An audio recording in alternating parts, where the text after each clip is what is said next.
Ladies and gentlemen, boys and girls, we even got a Wickman back. Maybe not. He's maybe there, not. But he apparently cannot hear us. My Wi-Fi literally went down like in the studio. Oh, nice. Nice. I'm on my phone right now, so you'll be all good to go. So, ladies and gentlemen, welcome to the show tonight. I know there's been weather all across the country, so we've been under tornado watches and warnings and all those things all day. So, which is funny because normally it would be the middle of Kansas that is living with those things. And you probably had beautiful weather today, haven't you, Chad? We've had some rain, overcast. It hasn't been terrible, but it's been kind of spotty up and down, but nothing nasty. Yeah, gotcha.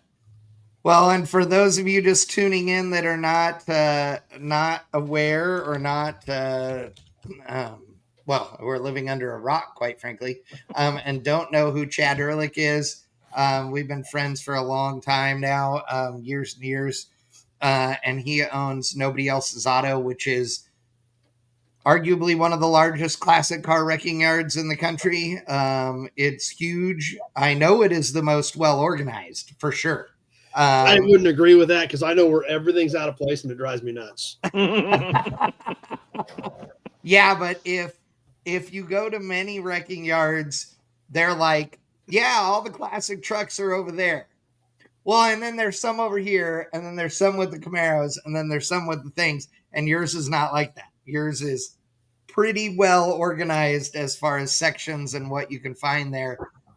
That will not keep you, by the way, from walking around that yard for hours and hours and hours and hours and hours, because there is just way too much to see and do there, which is awesome. So thanks for joining us tonight, dude. We appreciate it. Well, thanks for having me. I'm looking forward to it. There's nothing that we don't do that usually doesn't cause problems. So, right. That's a fair point. Yeah. Which doesn't put you in rare company here in this group. So we're all pretty good at getting in trouble together. So yeah, that's awesome. So, McTaggart, what have you been up to today? Give everybody give a little rundown on what your day has been like, or your weekend, I should say. Well, the majority of my times, basically since the last show, has been prepping garden stuff. You'll be happy to know, Chad, I'm growing watermelons as big as you are. Nice. I hope so. And then we are preparing to get back to work on the charger. I actually just spent the better part of this afternoon trying to do the call it what you will, the felts, the dew wipes, whatever on the windows of the charger. Apparently, I have angered somebody's God because that is a nightmare of a job. The outside you can do, but involves pulling the entire door panel off, which is unobtainium, and then pulling the felts not pulling the felts, pulling the glass so you can pull the felts, and that glass weighs, significant amount of weight, and again, unobtainium. Right. So it's not that the job is that particularly hard. The worst part's going to be realigning the glass, but when it's yourself and you're holding something that you don't know when you're going to be able to next find it, a little unnerving. Right. So we're hoping to have parts to get back onto the engine side of the program here by the end of the week so I can knock it out during the weekend. And that would move me to where I can go ahead and start test fitting the engine again and start putting the transmission on. Nice. That's awesome. That is great. Crosby, I know what you were up to. Did. Yeah, what did you tell everybody else though? Went to LS Fest, drag race for the first time in 31 years. Didn't roll out of the beam, slept on the light like a big dog, but pulled Jason hard out of the hole, and we can't say on the internet what he did to spank my ass as bad as he did, but about 3:30 the tone changed and he went past me like I was glued to the pavement. But it was fun. Got to see the back of that truck, got to see the green light lit up for a great amount of time. I actually think I saw some smoke or mist coming off of it as it got hot. So yeah, I was on the line for a while after the light turned green. That's awesome. Then we ran, obviously, autocross and the track cross. I like the track cross. That's pretty fun. Oh yeah. Car did better than me. I'm way out of practice. I mean, insert excuse here. And then second time in the autocross, rear end in car started making noise. I heard that. Yeah, it's not happy.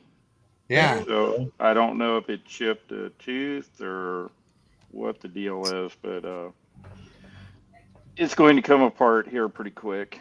Find out what's wrong with it. But I have to give everybody at LS Fest, they put on a good deal, man. It's fun. And if you get the opportunity, I highly recommend it. Yeah, it was a good weekend for sure, and I'm glad you got to go out there and race. I know most people had big smiles on their faces for the weekend for sure. So even when my shit was broke, I had a smile on my face. Right? You know? I have to love James Rowlett's comment. Dang, McTaggart, the Metallica haircut is rocking. I agree wholeheartedly. I dig it. I think this is what it naturally looks like. My hair has done this since I was 3 years old. Dude, you are the rock star right there, dude. Just roll with it. It's great. Doug DeLay in the house. He was also there at LS Fest. He hung out and spectated, and then went with me to lead the Drag and Drive cruise, which was pretty cool. Wickman, what were you doing for the weekend? I was sitting at home all weekend, trying to figure out. I worked on the Suburban to get the donor glass out of the donor door that I have to replace the driver's side door. Was on my foot leg for an hour and basically gave up. I had physical therapy Monday, and I've been upgraded. Nice. I am now with Kane. Yay! Look at you. They gave you a weapon. Yes. So, Weeping. other than that, I didn't know we were doing this tonight because I'm actually signed up to be in my first video game competition in about an hour. Oh, nice. What kind of video game are you playing? It's a game called Wreckfest on Xbox. Yeah, I saw Wreckfest advertised. I've never played any of those things. It's a good like demo derby, full deformation crash game. You'd be into it. Nice. I am in a league now, and I'm in my first competition tonight. So nice. It's very amateur, but I mean, it's first time. So well, that's cool. Begs the question: what are you running tonight? We are running the school bus on 4 different tracks. Very cool. So yeah, I spent this afternoon practicing setting up because you can change your gear ratio, suspension, a number of factors, and trying different things and trying to get the best times on these 4 courses, and got my setups figured out for this evening. So for my tunes, so nice. when I go to race. So, and how about you, Chad? What did you do this weekend? Well, we had the second annual gathering of the Nobodies this weekend. Yeah, how'd that go? It went well. We had some rain, but it went well. Everybody came in Friday afternoon. My buddy owns the local brewery here, Dry Lake Brewing. He gives us the party room they've got down there for the Nobodies to hang out at. First thing Saturday morning, car auction and real estate. Some friends of mine, we do the F&E Collector Auto Auction together every year. They had a huge consignment sale. So they set up their first few trailers with oil cans, old tools, license plates, hubcaps, grease caps, stuff like that. So the Nobodies headed over to the auction first thing Saturday morning. Everybody brought some treasures home from that. Then we headed out to the yard. A buddy of mine smoked a big brisket for lunch. So all the Nobodies had brisket, beans, corn, mac and cheese for lunch, and then got to go out and hang out, wander around the yard, check stuff out at the yard. Then we came back to town, went through my good shop of good cars, went to my dad's shop through all of his cars, and then back to Dry Lake Brewing Saturday night for more beer, pizza, and automotive trivia that they had set up for us. Nice. So it was quite a day. How was the automotive trivia? I think they did a great job. It was all interactive. Everybody played on their phone. The problem was none of the Nobodies placed in the top 3. It was all general crowd that placed in the top 3. No way. No. I didn't play against any of my guys. I just let them play with it. I hung out with my buddy that owns the brewery and was running the trivia. But yeah, I had one guy got 4th, and he was the highest placed nobody. So. Oh my God, that's awesome. That is awesome. Did you give them all a hard time about it? Oh, not too bad, but we had a lot of fun. So that's good. So for those of you that are just tuning in, like we said, Chad Ehrlich owns Nobody Else's Auto in Great Bend, Kansas. It is just while you're looking this up right now, I'm sure you are. This is not an open to the public wrecking yard where he's open 8 to 5 or anything like that. This is a specialty yard. So if you need parts, call him and literally call him, like actual beep boop boop beep boop beep call. Don't send Facebook messages or any of that kind of crap. You need to call him. He will tell you what he has and make arrangements for either to send you parts or for you to come out to the yard. But again, it is not open to the public, so you can't just show up on any given morning or what have you for a tour. But he also runs Nobody's Show on YouTube and does a bunch of live streams weekly. Well, you do a Tuesday night and Sunday, don't you? Correct. We do Sunday night, Gearhead Interactive live chat Sunday night, and then Toy Tuesday, which is anything memorabilia. License plates, oil cans, toys, of course, signs, anything Gearhead type memorabilia. We squeeze that type of stuff in on Tuesday nights.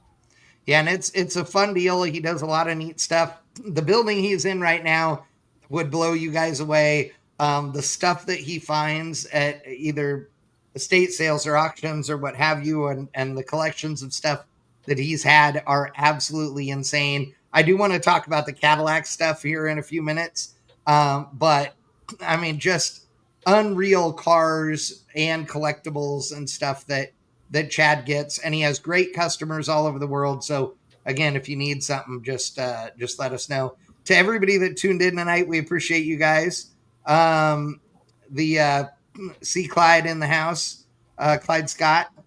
Glad you are here. Addie's in the house as well. Of course, the Brass Knuckler, Barnalicious, all the gang.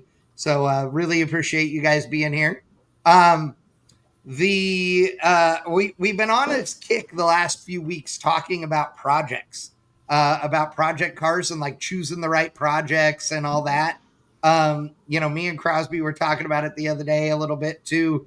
One of the things that people do is that they buy the wrong project car. We've talked about that extensively. So I want to touch on that a little bit tonight.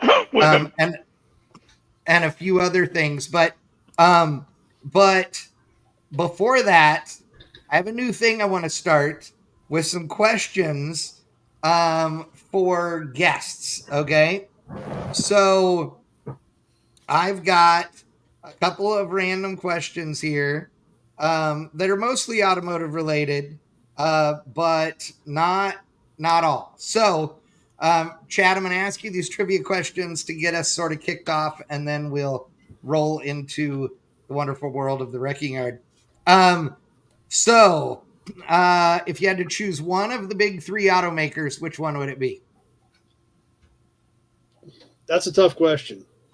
It is not GM, that tough for you. Probably GM because I was brought up on GM, but I also worked for Chrysler. Right. Yep. So, okay, and so the next one is an easy one. I know the answer to this. Pontiac or Buick? I don't know how to answer that. That's even tougher. What? Given the cars you have, what are you talking about? Yeah, but you got to remember, I was brought up on Buick. I learned this industry in the Buick world dealing in old Buick parts. I know, but for those of you at home, Chad owns several really cool Pontiac Firebirds, okay? Different eras and stuff, all rare and cool and unique in their own way. So, yeah. So I think of you as the Trans Am guy, even though I know all the other stuff. So Pontiac Buick is a tough one. Okay, so then let me ask you this. AMC or Mercury? AMC. There you go. All right. Okay, if money was no object and you were building the drag car of your dreams, big tire or small tire? Probably small tire. Okay. And if you had to choose any power adder, blower, turbo, or nitrous? I like probably turbo if it was an unlimited budget and you could do anything you wanted. Yep. Okay. And two more questions. What's your favorite ice cream? Oh, you said they were going to get easier. Yeah. How do you pick your favorite ice cream? Because it's like you can't go wrong, right?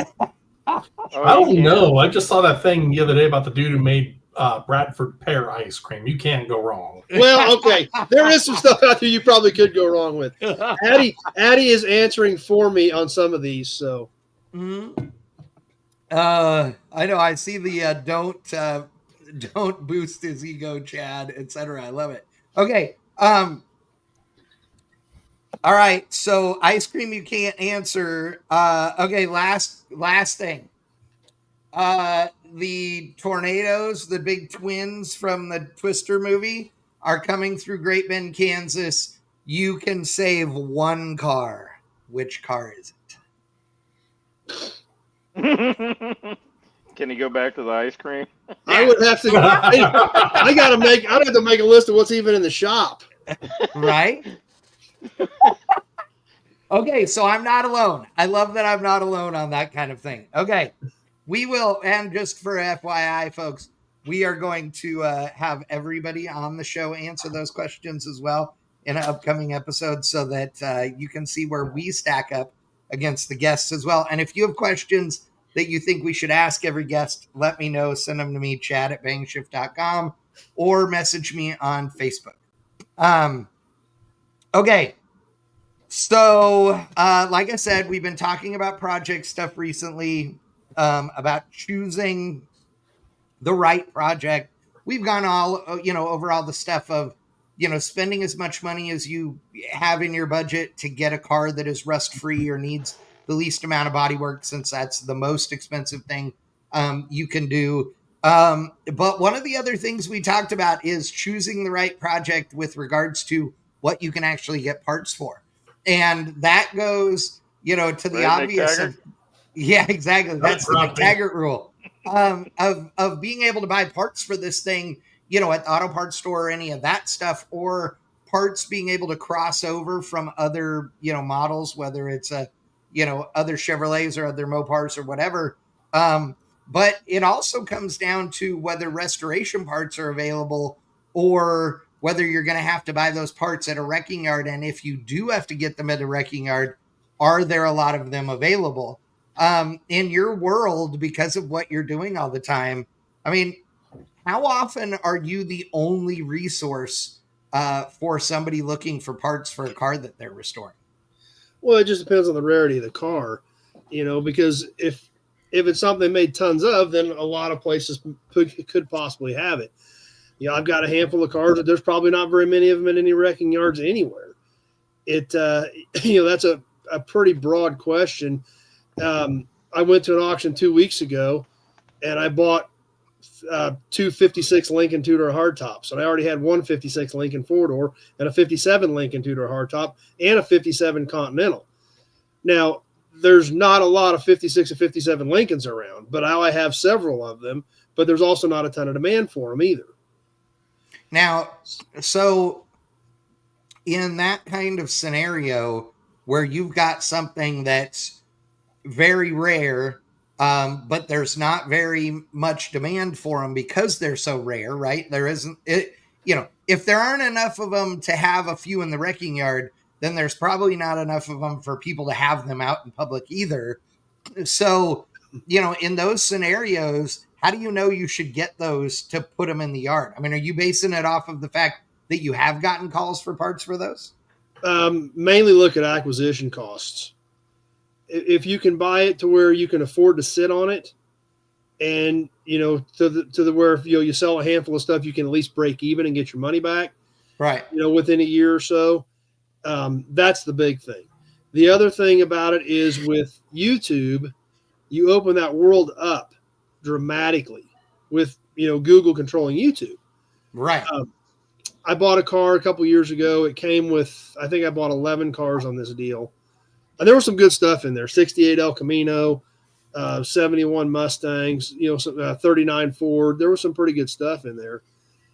But there was one car that was rough, all the glass was knocked out, been sitting for 60 years. And I thought, well, it's coming with the deal anyway. I'll sell something off of it eventually. Right. Whatever, right? I don't know how many people are building 1937 Oldsmobile 8-cylinders, but there's at least half a dozen of them, and they hit that car like piranhas. Really? They saw the video, and it was everybody had. I mean, how many people are building the clone from what is that? The Christmas movie? Was that the car that he actually had? All I don't about because I don't know what else you do with that. Right. Because you get to a point where certain cars don't, they're extinct. There's only so many people that build hot rods of them. I wouldn't know anybody who would be actively restoring one. I know I sold a ton of parts off of it because the 5 or 6 guys that have them found it. Yeah. Right. That's hilarious. And so those guys are probably sitting, online like the rest of us that have, I have my regular searches, right, that I do on Marketplace and stuff. We all do, right? Yep. And so those guys are probably doing regular Google searches, and they all within a couple of days saw that video and lost their minds. Yeah, that's what happened. Yeah, that's awesome. I love that. So do you okay, what's the 2 questions, and then I want to open up to the guys to ask some questions too. Is the what's the rarest car that you have in your yard that you can tell us about? Not in the collection of things, but in the available things. The rarest thing is definitely not exciting. That's okay. I've actually got it stuck in a building. It's not technically in the yard. I stuck it in a building. Yeah. It was donated to a school by Okay. Chrysler. And it is a 1990 LeBaron GTC VNT turbo coupe, which a VNT is variable nozzle turbo. They made 123 coupes. However, this is a Euro spec car. No airbags, no side marker lights, manual transmission, no emissions, 4-cylinder turbo. They only made 123 cars total, and this is a Euro spec with a stick. Yeah. So it's a 1 of 1 or 1 of 2. Dream daily driver is what it is. And they donated it to a school so that it wasn't sold. Yeah. So it was a test car or something. Who knows? Yeah. Wow. Did that car have a VIN? Yeah, it's got a VIN. So it's got a VIN. It's got 154 miles on it. 154. Wow. Does it run and drive today or no? I put a battery in it and cranked on it, and it'll hit with starting fluid. But I think it's been sitting too long. The fuel pump probably went out from sitting. Right. Yeah. Wow. That's crazy. Okay. So then my next question before, like I said, I open it up to the rest of the guys. I have found myself, in the last couple of years, sort of looking at donor cars in a different light. And I'll give credit where credit is due on that. There's a channel called Half-Ass Customs on YouTube that is out of Canada. Brent is awesome. This dude is he builds almost everything from scratch using predominantly used parts and stuff that he has in his own little wrecking yard, if you will. Unfortunately, he had a really bad fire that burned his shop to the ground. Now, ame a year and a half ago, something like that. It's been a couple of years. Has it been 2 years? Yeah. Yeah.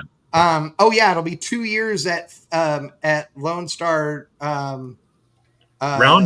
Roundup this year. Yeah, that's right. Because he was in Texas when that happened. Yeah, he was on his way home from Roundup. So anyway, they built a new shop and all these things. He lives in the middle of nowhere in Manitoba on a gravel road. But he builds amazing stuff. But when I first started watching him, the thing that impressed me was he was chopping the top on a 4-door, I think it was a Mercury, some 50s Mercury, that he was using as his winter driver. Okay. They only drive hot rods and custom stuff, him and his wife, Esther. Like they're like me. They don't own anything new. And so they have their winter beater that they literally, like, he'll build a chopped Merc or something that's just rough and not great. And he'll just make it look cool enough to be a winter beater, right? Where he's not caring about it being off in the snow. Well, he's chopping the top on this thing and he's trying to decide what to do with the back window. And he goes out to the back of his barn to the roof pile. So this guy, because he lives in the Great White North where shit rusts to the door handles, right? Then he saves everything savable. So he might scrap a car, but if the roof is good, then he cuts the roof off of it, right? Or if the back window's good, he cuts the back. The roof. Yeah, the roof. He cuts the back window out. So the thing is that later on, so he used the back window out of something totally different. He used roof pieces from something totally different, so he didn't have to shape as much metal. I've seen him do a chop where he cuts the whole roof off of a car and uses the top from some other car on it for the chop, so he doesn't have to lengthen stuff and all of this. It's awesome. But I also can see where if somebody went rolling into your average wrecking yard trying to do that and wanted to cut the roof off of something, if it was something good, the owner of the wrecking yard may not want them to be doing that. Do you ever care what it is that somebody wants the parts for or what they're doing? Or you just go, hey, you need the roof off this 59 Impala, I'll sell you the roof off this 59 Impala? No, because, well, I can, but I factor in the time to do the entire project, which means gutting the entire car. Right. Because you can't hack the roof if there's any interior left in it, any dash left in it.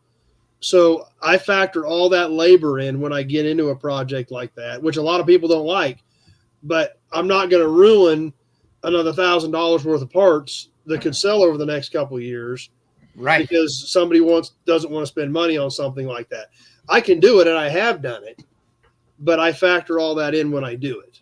Yeah. Yeah. Would it be cheaper for them just to buy the body from you as a donor than it would be? In certain instances, yes. That would make more sense to me. Yeah, I agree. Because a lot of times, if somebody wants to cut panels like that, I'll sometimes encourage that. Because, you know, if you tell me to cut here, here, and here, and you call me the next day and say, oh, I measured wrong, that one cut it needs to be 2 inches longer, but I've already cut it. I can't glue it back together. I've cut it, and I've cut it, and it's still too short. Yeah. So, right, exactly. So a lot of times if somebody needs a lot of panel or a lot of structure, that is absolutely a conversation that happens. It makes more sense to me just to buy the whole body at that point than it would be to just buy a roof. Right, because for exactly what you just said. And you can cut exactly where you need. Mm-hmm. Right. So you carry, parts literally from the 20s to the what? 80s, right? Primarily, F bodies. Obviously, I'll buy into the 90s. Because I have an F body problem. Yes. I'm not to 100 yet, though. You're in a safe space. It's okay. No, I'm not to 100. Yeah. I'm only somewhere between like 70 and 80. Okay, good. You know what I love? Here's what I love about you. This is the greatest deal. So Chad is on here saying that he has between 70 and 80. But if you ask him about virtually any car on the planet that was made between the 20s and 80s, and you said how many were made with this, that, and the other, he knows exactly. Okay, exactly. Like, I have this 90 Chrysler that they made 123 of, but he has somewhere between 70 and 80 on the F bodies. I haven't counted lately, and I've bought a few more. Deniability. And I haven't counted lately. Yeah. I love that. Oh, God. That's awesome. That is awesome. He's not going on record. Right? But there is a lot of stuff that I am buying that does shock a lot of people. Like what? Looking forward, 5 years down the road, 10 years down the road, buying stuff now, looking ahead. So can you give us an example of something like that without letting the cat out of the bag? Oh, yeah. It's easy. You just look at what's starting to trend in the market. Oh, okay. Gotcha. 94 to 02 Dodge pickups. Right. I'll buy every one I can get because you can still pick them up. Right. 99 to 07 Super Duties.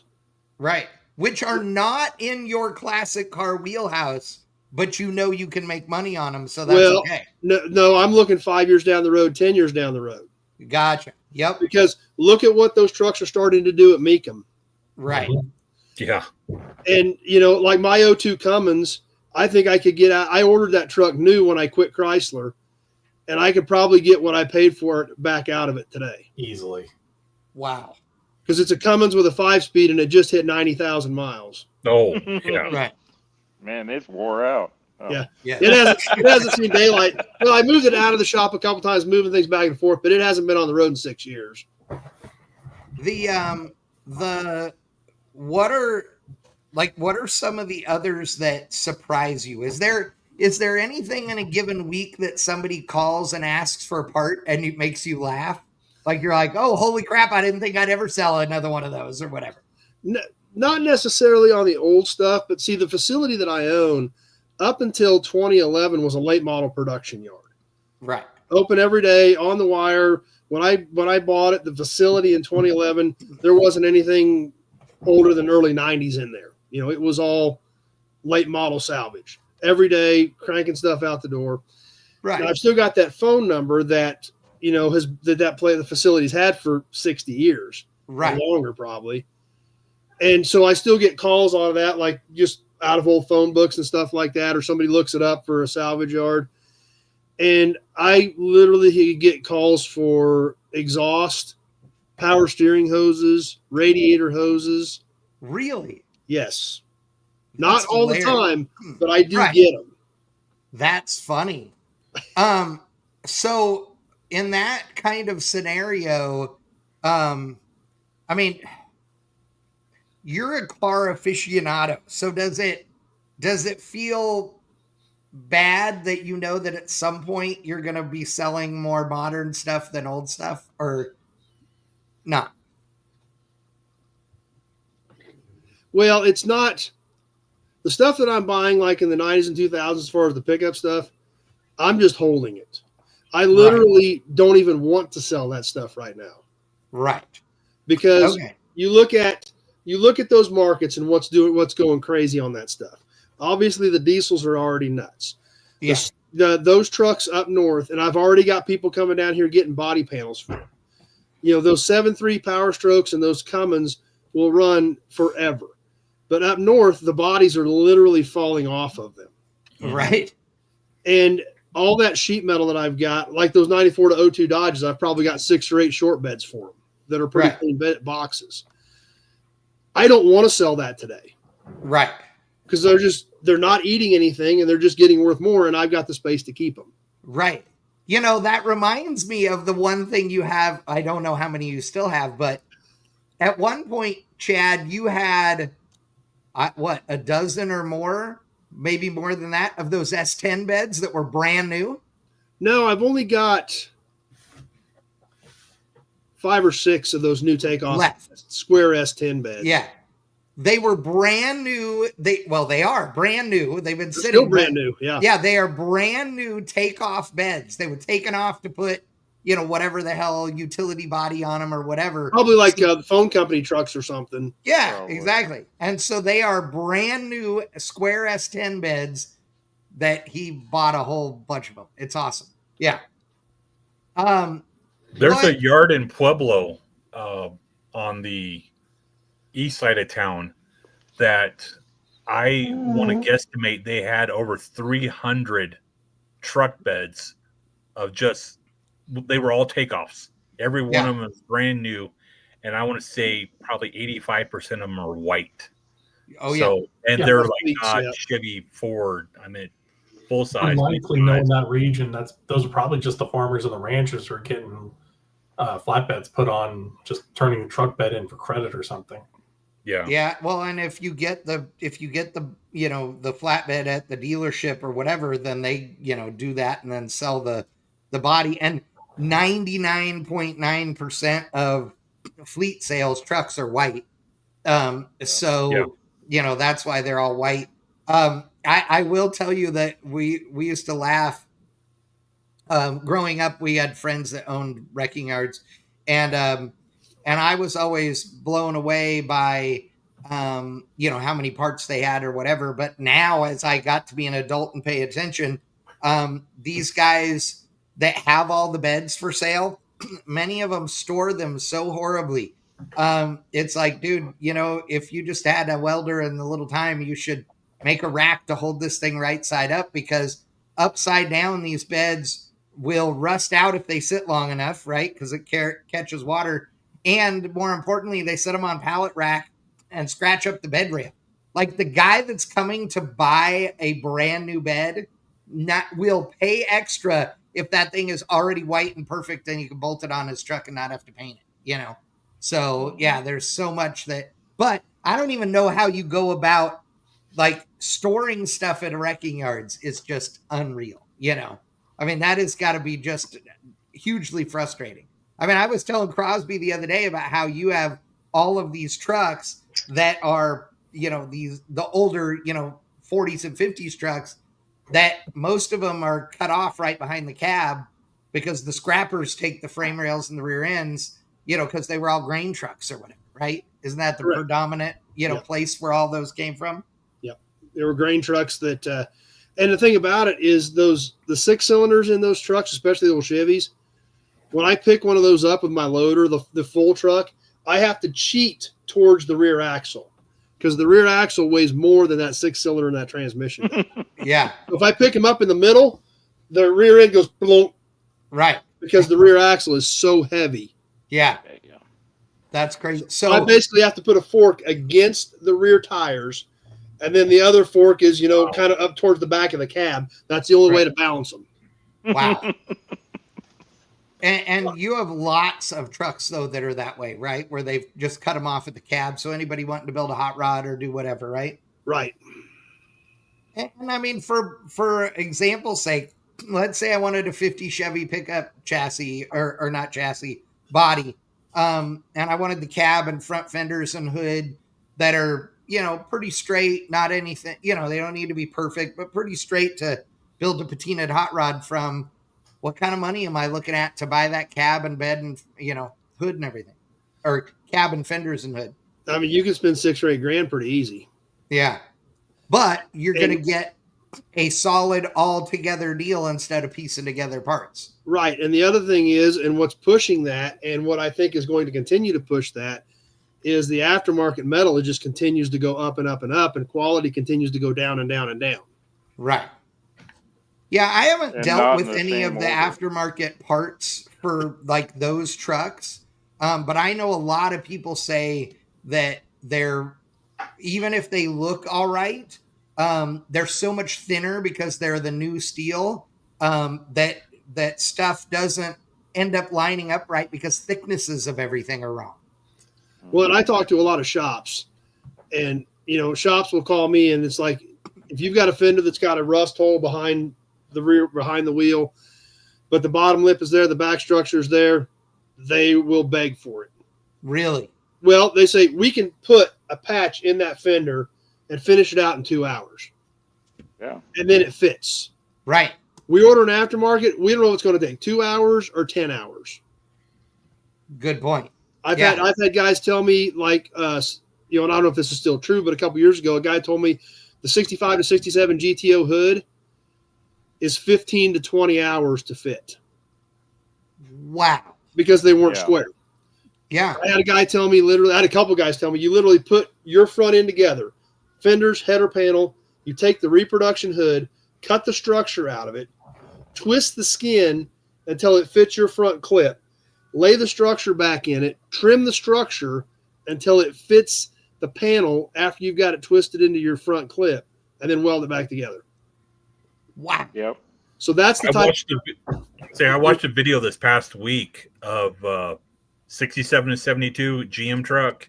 It was the original cab, and they were trying to put, I'm not sure if it was like AMD metal on it or what, but they could not get the fenders, the hood, and the core support to line up and they were getting ready to just basically rip it off and throw it away, but they couldn't find anything, any old sheet metal that was any good to put on it. So they were having to do all these cuts and slices and just re-weld everything just to get it to fit half-ass. And that's what a lot of this stuff is turning into. The worst hood to fit, 48 to 54 Chevy pickup hood are the worst. Ask Jay about that. Which ones, Crosby? 48 to 54. Oh, yeah. Chevy. I will say the only one I've experienced was more of a flooring problem, but yeah, no, there's nothing about that body that looks like it's going to be easy. Mm-hmm. Well, thinking about it, I mean, what kind of quality control did they have back then? I mean, it was basically they're utilitarians, and it was just like throw sheet metal on it and get it out the door and sell it to whatever farmer or. Yeah, the primary concern was, did it run? Was it reliable, and did it leak? After that, yeah, it's a tool. Well, Chad, do you remember what Rob McGregor calls the earlier trucks? No. Tractors with windows. Oh, yeah. Effectively. Yeah, but here's the thing. Even though those old trucks, if you looked in the GM book, it would say that, that some of the tolerances on those things were plus or minus, 3/8 of an inch or 1/4 of an inch or whatever. They still fit better than a whole lot of these new aftermarket parts. It doesn't matter. It's like, sometimes I wonder if they took the worst example of an original part to make the aftermarket parts, so that's why they're just complete junk, or if they've taken a car that's been massaged so much it no longer is factory dimensions. Up until the late 90s, the GM trucks, it was plus or minus 0.250, which is 1/4 of an inch. Yeah. In either direction. That means you could have a part that's 1/2 an inch off, and they just put shims in it to make it right. Right. Yeah, but how is it that those parts that we talk about having a horrible tolerance compared to a brand new car, still you could take any fender off of any OBS truck and bolt it onto any other OBS truck and it fits, and then you go buy a brand new aftermarket OBS fender and you have to massage the hell out. You see what I mean? Yeah. Like, that doesn't make sense. I mean, the argument should mean it was the other way, Yeah, but you're also having to incorporate the time that particular vehicle has had to drive and flex and twist and tweak and whatever else has happened to it over the time it's been on Earth. It's a problem that we ran into when I was working at Holly. Is like, yeah, we say this works, let's say for a 75 Nova, it should theoretically work, but you understand your Nova is not the same specification it was in 1975. That thing has been used, abused. If you're lucky, that's it. If not, outright wrecked. So that part never really comes into play until you get to the point where you're doing, the Lord's work, trying to shim this thing to keep, some kind of gap together or whatever. Right. So that part never gets taken into account either. I mean, a lot of those old work trucks worked. Dirt roads, heavy loads, probably more weight than they were rated to carry, but still, you're right. It's just that all these other fenders are going to see that similar use. They're going to see that similar time. Well, look at the A A-body and the F-body front suspension, how much they bend in the middle, and you have to have them pulled to get the alignment characteristics back into shape. Yep. Yeah, that whole forward hinge deal. Yeah. Mm-hmm. Well, that's also why my OBS is 13 different colors too. Is that why? So I refuse to put any aftermarket sheet metal on it. So right. He's gonna send back my Hot Wheels in 13 different colors each. I feel it. That's exactly. So it's really because Freiberger is his hero. Yeah. No. So yesterday I saw a bus for sale on Marketplace out of Blanchard, Oklahoma. I just looked this thing up. So this thing, I'm going to share it with the screen here. Why do you need another bus? No, I'm not buying it. I have no desire to buy it. It has nothing to do with I'm just checking. I'm barely a question. So do you ever get things like this that people try and offer you? And would you ever buy something like this to have in the yard? I don't have a way to haul something like that. What I would. I don't mind buying stuff like that because worst case scenario, it's great storage. Right. And, sometimes somebody may need something for something like that. Yeah. All right. I have a thing about old buses. That looks like an old Kenworth or Pacific. That would be a very rare bus. Yeah, this thing's $500 or less just to get rid of it. I think it's awesome. The pictures are amazing. Some of the detail stuff on this thing is super rad. So it's awesome for somebody, but it's I'll tell you, like this light up here, this turn signal light that's up on the top. I mean, that's cool as hell. Like there is something really, really neat about this thing. Does not say it says it's a 1950. I have no idea what. So I've said this before in Bang Shift posts and other ways. The school district I was at when I was living in Washington had a fleet of old, like 1950s through early 1970s Gillig buses, which share this kind of same overall West Coaster tube bus shape. Yeah. Mhm. This one is older than the 58 that they had in the fleet, which they still were using. Gillig got that design effectively when they bought out Kenworth and Pacific. So the split window, the weird canted, I would be hard pressed to be proven if it isn't one of those two. Yeah. It's pretty neat. So I noticed the fact that the windows open up, which they is open up, not and the you still normal have for the vent, school buses. the Yeah. pop outs too. That would put this thing early to mid 40s. Yeah. It's pretty cool. Really? Yeah. Yeah, I thought it was pretty neat. Yeah. I remember my neighbor across the street when I was a kid living in Missouri. He had, I want to say, 5 of those buses. But the way the trees were on his property, you couldn't see the buses from the road. But if you were actually like in his yard, you would see that's he had this stash of buses. But he, from what I understand, he was a mechanic for the city of Kansas City. And he basically bought these buses when they were retired and drove them out to his property and used them as storage for other car parts and car projects that he had. That was their main purpose.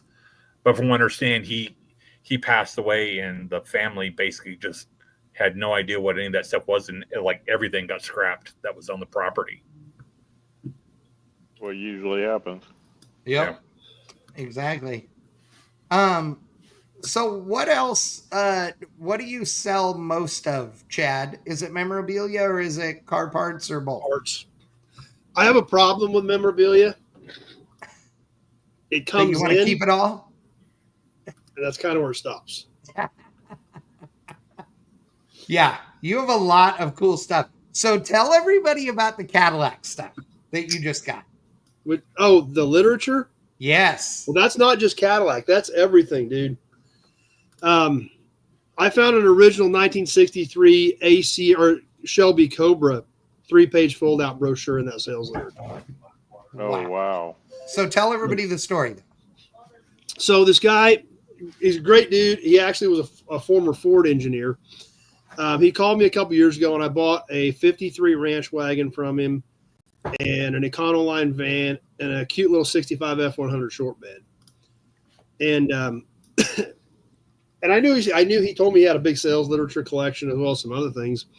And he calls me a couple weeks ago and he says, "Hey, you need to come out." And I still had a couple engines I needed to get that he had set back for that ranch wagon. And I said, "Yeah, I know. I need to come get those engines." He goes, "No, you need to come out. We need to talk about some other stuff."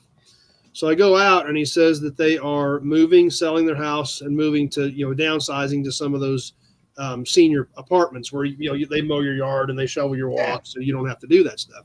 Right. And he said, "I'm selling my literature." So we worked out a deal on that. And then he started pulling all kinds of stuff out, piles of parts for that 53 ranch wagon that he had that I didn't buy with the car, bunch of new old stock trim. He was going to set it up with a Hot 6. So I've got a dual carb manifold for a 300, a header, a Hedman header for a 300, a fresh Ford T5. He wanted to put a stick in it. Yeah. And it just went on and on and on. But so I buy all this stuff from him. And then we started, in fact, the Toy Tuesday we were talking about earlier, when I first got it in that night, it was still in the truck. I picked it up on Tuesday. We started going through some of this stuff and this literature. And I mean, I've seen 20 pieces and there's 1,000 pieces, 2,000 pieces. And there's some common stuff in there, don't get me wrong. But, like I thought I was pretty cool because I had a 59 Cadillac sales brochure. I thought that was all right. That's pretty neat stuff. I started opening these boxes. There's a 59 Cadillac sales brochure in there in the original envelope that it came in. Oh, damn. Yeah, I mean, stuff like that. Buick used to make what was called a limited, which was a step above the Roadmaster. It was a 90 series. Oh, yeah. The top dog. There was a 1940 and a 1941 specifically limited catalogs, including coach-built cars in 41. In 41, you could order monogrammed blankets that matched your interior in your 41 limited. What? Yes, that's the kind of mind-blowing stuff that's in there. I found a sales brochure for a Shark-Nosed Graham. Really? And I haven't even I haven't even opened most of the boxes yet. Right. Now, you know, you get those kinds of things.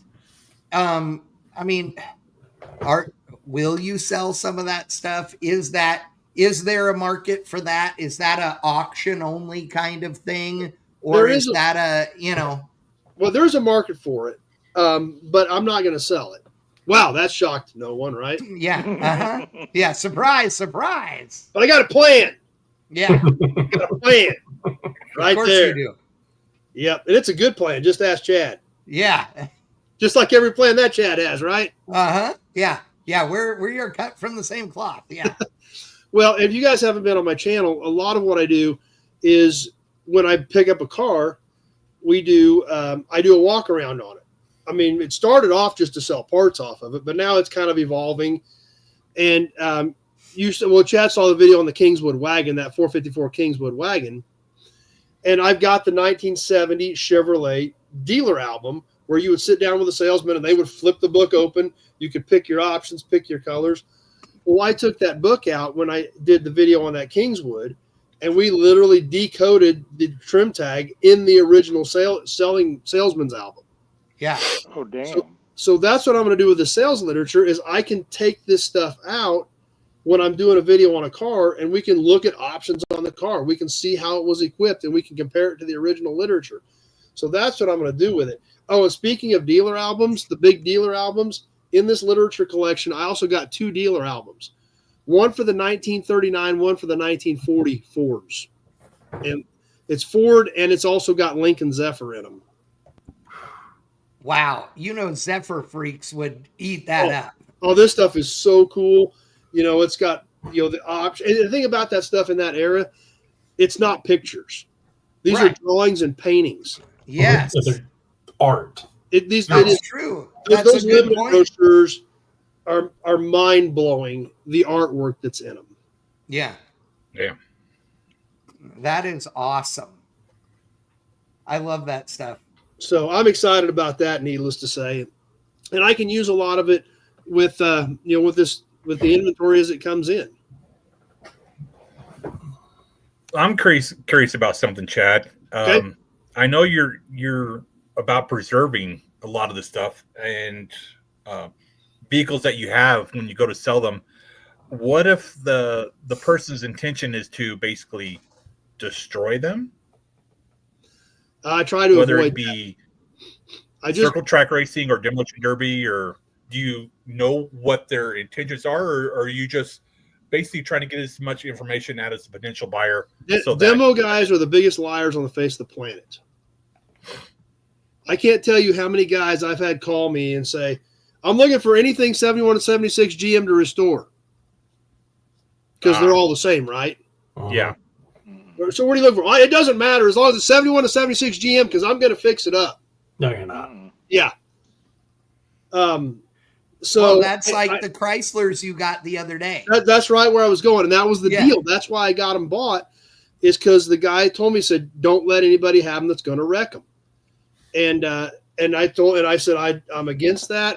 So my plan is, I won't sell the car unless it's somebody I know and I know what's going to happen to it. I should show them the nose shot of that one though, shouldn't I, Chad? I'm gonna. You have it? I'm gonna post it up here in just a minute. Yeah. Okay. So that's what sucks for me is that dirt track racing. I'm a huge fan of the 75 to 81 Camaros. I'm in Firebirds. I know what kind of potential they have, what they're capable of doing. But then again, I want personally a 1980 Bernaletta LT in ice blue. I mean, that is like a bucket list car for me. I mean, just to basically build the 80s Fast Times at Ridgemont High type car. Because you have an awesome set of tools because your dad's a TV repairman or what? And we're quoting movies now. No, more like people on luge should not drive. I almost thought you were going to say gold. Because then I could hook you up. Yes, I was going to say. Because I've got a gold 80 Berlinetta literally sitting behind the shop right now. a gold one. That runs and drives, complete car. He can be swayed easily. I mean, he's not stuck on ice blue. I drove it 15 miles here to the shop, backed it in under the lean-to back there, and that's where it sits. It could always be repainted. Ah. But I have a Suburban project, which I need to get with you about getting parts for. That's good because you know what that means? I don't have to sell another F-body. Yeah. Because if I sell one, I got to buy two. And unlike other dealers, the first is not free. Yeah. God, that's hilarious. I'm pulling up. I'm trying to convince Chad that we need to go in together and buy a 2-wheel drive Suburban so that I can get the parts I need and the parts he needs. He already came here and got a Suburban. Yeah, that's what he wants me to go in on a parts one for parts for mine and parts for his. And I can't have anything else. I don't need anything else. I was going to say, you have a dually that is more, needs attention. Yeah, exactly. Oh, yeah, that's all he's got. Yeah, because mine's 4-wheel drive and I want to convert to 2-wheel drive. Yeah, don't talk about my projects because somehow I'm the worst person ever for the projects I own, according to Crosby. So, I don't understand. I'm just saying concentrate on one at a time. That's all. Yeah, I am concentrating on one at a time. It's the giant box that sits on my property. I haven't worked on any of my own projects in a long time because all I'm working on is my shop. So, look at that. And gets a present, and all he does is play with the box it came in. Yep, exactly. It's my cat. I was just about to make the crack about this Chad meow, but that's funny. I'll let Crosby. No meow? Is the answer. What meow? Okay, I'm gonna. You got it, or you need me to resend it? Yeah, can you send them in Messenger instead? I don't have them on there. I don't have Facebook on my phone. Oh yeah, okay. No, that's what I'm doing. I'm gonna get them into Messenger because otherwise it's too hard to show them on the screen here. So hold on. Can you get the limo in screen? Oh yeah. Okay. Yes, I'm gonna do all that. So here we go. I was just trying to send too many. Okay. Because they're probably going to want that limo. Oh, Wickman will definitely want the limo. No, I limo. I've got a Suburban. That's the closest I'm going to get to a limo. No. I would. I haven't seen this limo yet. I was going to say I would disagree with you on this. Well, I'm getting ready to get off, so I want to ask Chad one question. Before I leave. I know the I don't know, recyclers, junkyard, swap, whatever the correct terminology is for what you have. I know you guys travel or talk amongst yourselves. What are your thoughts on what happened with CTC? I think it will continue to happen, honestly. Their real estate outpaced the value of the yard. At least that's what I've heard. Yeah. Unfortunately, I've been hearing the same thing about Hidden Valley in Arizona, at least the northern one. And and that could happen. The problem is, and a lot of people have asked me this, would you sell it? Yeah, I'd sell it. But when you look at what I've got invested and when you look at what the real estate's worth and what the equipment is worth, when it comes right down to it, that takes a pretty big checkbook. Yeah. I've spent years building this. There's a couple thousand cars there. I've got 7 shops. There's only 4 of them out at the yard though. So but you still figure, 4 buildings, a loader, all the equipment, that amount of inventory. I said there's a couple thousand cars. There's over 100 cabs that are off. Dozens of beds. It just adds up to even pennies on the dollar is a lot of money. And there's not a lot of people that can do this. It's a very specialized industry, obviously. And if you don't have some clue of what you're doing, it's hard to do it. So I noticed the past couple weeks, places like St. Louis and D&H and the old truck guy, Brown, were all basically whatever they could get their hands on out of there. They seemed like to try to save and move off property before it got crushed. Yeah, I've seen Brown's getting a lot of stuff. I talk to those guys occasionally. They're good dudes. But I think that's probably going to continue to happen, honestly. Yeah. Oh, I agree. Because at some point, if you don't have somebody that has, good enough backing, good enough knowledge, plus the fact that it takes work, even with me being as somewhat organized as I am, like I had to pull some vent windows today out of a 54 Dodge truck. Well, they came out of a cab that I had that was already off. So for me, I drive out there, pick it up with the forks, drive up the shop, sit it in front of the shop and knock them out. And, pull the vent windows out. And I had to pull the lower glass channels out. Well, I don't want to leave the windows just down. So I literally prop the glass back up, crank the regulators up to hold the glass in place and go put it back in place.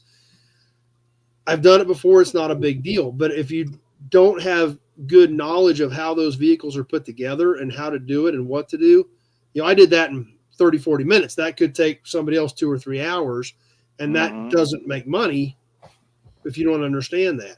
So when you look at the magnitude, and CTC was way bigger than me, of what it would have taken to buy that, it's tough to do for somebody to come in and take over a deal like that. Well, there's a lot of things going on there. You have to have the memory of knowing where the part's located that you need to start with, wherewithal to be able to take it out and to be able to move it around on your own, and the energy and everything else that goes along with all the other things you're doing in your day in the process. Yeah. Well, exactly. and that isn't the end of it. That's just the middle part of it. There's buying and hauling. And then you've got to get this stuff out of here. The building I'm in right now, the office I'm in right now, this building's 74 feet long. There's a partial deck that's about 20 feet wide, runs the entire 74 feet. That deck is empty boxes. Because if a shop calls and said, I need that grill, I'm going to PayPal you right now, when can you ship it? They don't want to hear whenever I find a box. Right. And in fact, it's getting, we've actually got a YouTube membership group and there's a couple guys in there trying to learn what I do. And it's a specific membership group. We do a live every other week talking about what I'm doing and how I do it. That's so that other people can start doing it as well? The guys that are in there now do it. You would do it on a much smaller scale. Oh, okay. Go to an auction and buy 4 or 5 boxes of stuff. One of the guys in the group, he sent me a bunch of pictures a couple weeks ago. He found a deal. He sent me I buy all this stuff for $1,000. It's a ton of stuff. I'm sending you pictures. So he sends me all these pictures, and he was right. There was a ton of volume there, and it was all worth $5 and $10 a piece. Right. So it's like, I told him, don't buy it. Were you sure? There's a ton of stuff. I said, yes, there's a lot of volume. But there's not a lot of value. Right. So, because he's going to have to sell 500 things to make his money. Yeah. So, he, basically what he's paying for the membership group, he saved $1,000 right there that he would just be sitting there staring at and selling a $5 and $10 piece occasionally. Yeah, exactly. Wow. So there's so many different pieces to that puzzle that's why what happened at CTC, I can continue to see happen several more times over the next 5 to 10 years. And there's not a lot of us out there. Right. Right. So, but you're saving things. And I have some examples right here that are going to entertain people. Oh, yeah. These are the things that Chad saves.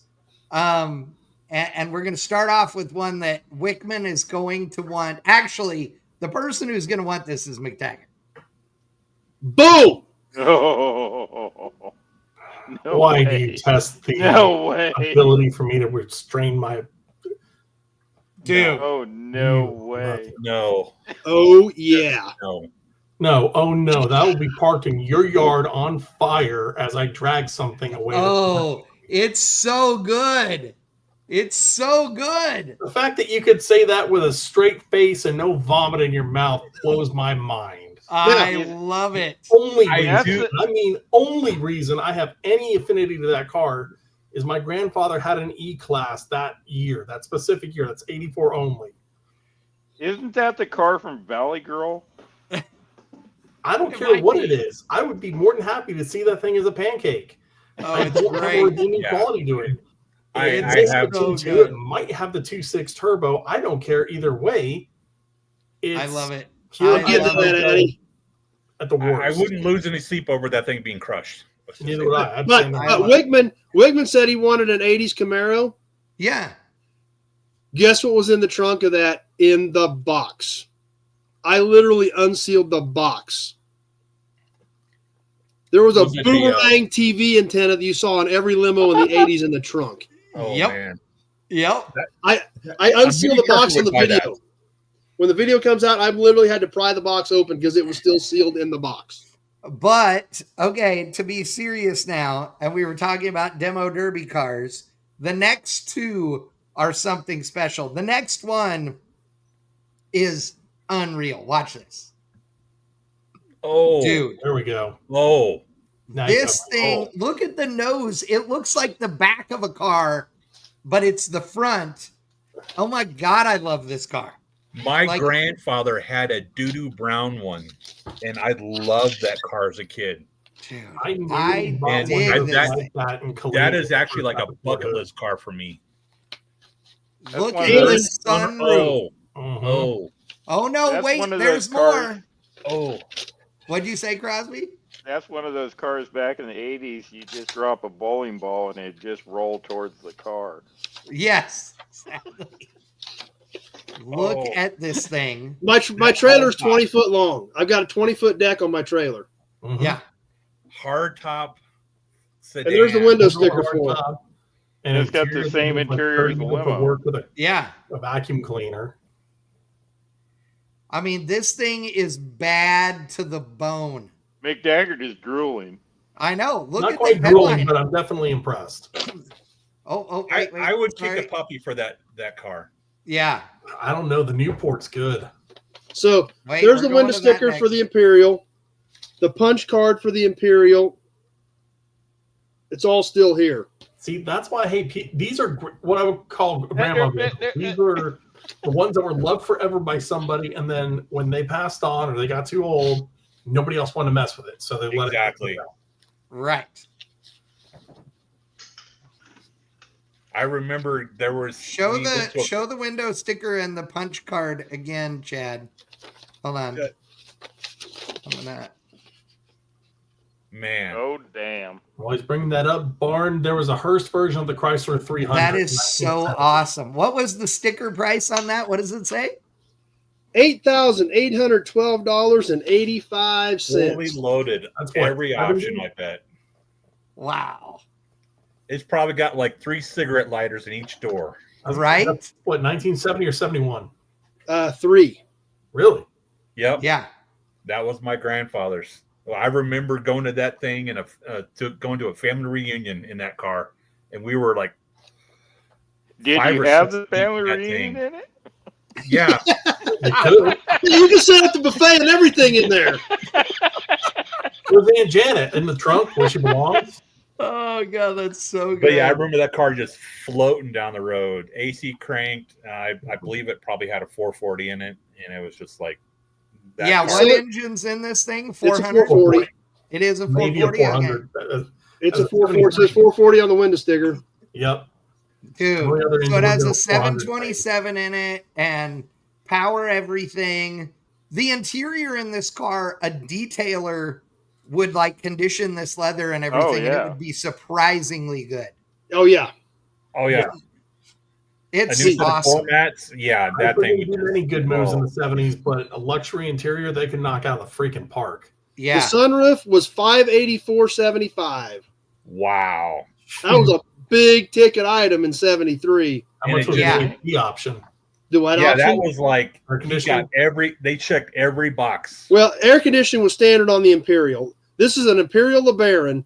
AC was standard. The options this car has 50-50 split seat with leather was $154. Accessory group $46.90. The sunroof, of course. Cruise control was $93.10. Power seats, $223.20. Power trunk lid release, $32.75. AM FM stereo with 8-track. Oh, $410.75. The 8-track was $410.75. I think Narcs is, how much was it again? $410.75. Wow. Narcs says that probably a few families were started in this backseat. I wonder. Yes, I wonder you what are that would correct. equate to in today's money, the price on that car. There's a way to do that. Hold on. And steering wheel tilt telescopic with rim below steering wheel was $94.70.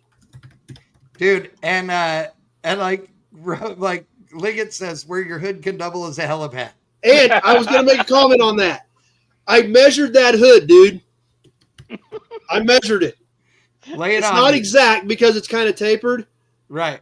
It's 5 by 6. It's 30 square feet. Yeah. I was going to say at least 6 foot on one end. Yeah, the hood is 30 square feet. Chad, It's like a bathroom. Yeah, I was going to say, That could be it an is the size of a execution in New York, it's an apartment. Yeah. You can use that hood to tile your bathroom floor. Chad, what would be the sale price for the car? What I'm gonna say, I haven't got it cleaned up yet. Haven't done anything to it. Haven't No, touched it. what was the original? Oh, the original was Yeah. 88.12.85. He's doing the conversion right now. Yep, Yeah. that would have been about a $64,000 car, brand. I was going to say pushing 70, Oh. but yeah. So the reality is a car of that luxury status costs more now than it would have then.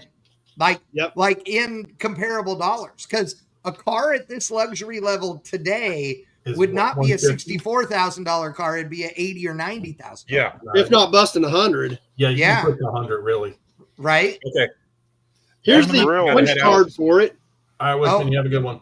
Wickman Wow. is heading out. Wickman, good to see you, brother. See you. Good luck Catch in you the later. game. All right, Chad. Playing Chad, Dungeons I will and give you a Dragons. call. I got some suburban questions to ask you. So, Okay, sounds good. okay, thanks. See ya. Okay, so the next car is This one, I had to talk to Vito and Tony about it. yeah. Vito and Tony, we make the deal. The deal works. They cleaned out the trunk before I picked it up, and it was all good. This thing I want to put on. Yeah, I want because to you put on bought it from Traeger. them. They would have paid you to take the car if they weren't emptying out the trunk first. Yeah, exactly. Just to make sure it goes straight into Smasher. Just don't look inside the trunk. Just put it in Smasher and make it go away. Oh, this thing is really good too. 1974 Chrysler New Yorker Royale, or no, it's a Brougham. New Yorker Brougham Coupe in triple black.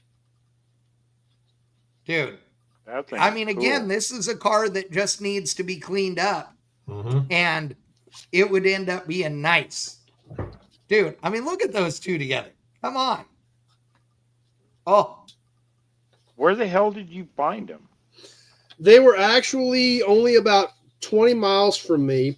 The guy that I bought them from as a group, that's my sales literature in those gray boxes. yeah, I know. I was. His uncle was a Chrysler dealer, and he ended up with these 3 cars out of the estate. He was not a car guy; he's a gun guy, and his primary concern was they don't end up as derby cars. So that's why. And actually, it started with the K car limo. He had the K car limo advertised on a local site. And I actually need to read you the ad if I can find it. I printed it and I've still got it here. Because after you hear the ad, you know why I had to buy the car. I'm pretty sure you sent me the ad. You may have it. I have it. Here it is. I've got a copy of it right here. Okay, then read it. Yes, because I'm pretty sure you sent me. Okay, guys, I'm going to lay this on you. This was on the classified site. This bitchin' ride was pulled out of barn storage last October after sitting for years. Body's pretty straight. Unknown if the powerhouse 4-cylinder Mitsubishi under the hood runs, as I haven't the mojo to even be worthy of piloting this spectacle. Glass is good. Interior is a mouse haven. Back in the day, Frank Sinatra was a fan of these, and you could just feel the pimp juice oozing from every crushed velvet square inch. Or maybe it's mouse pee.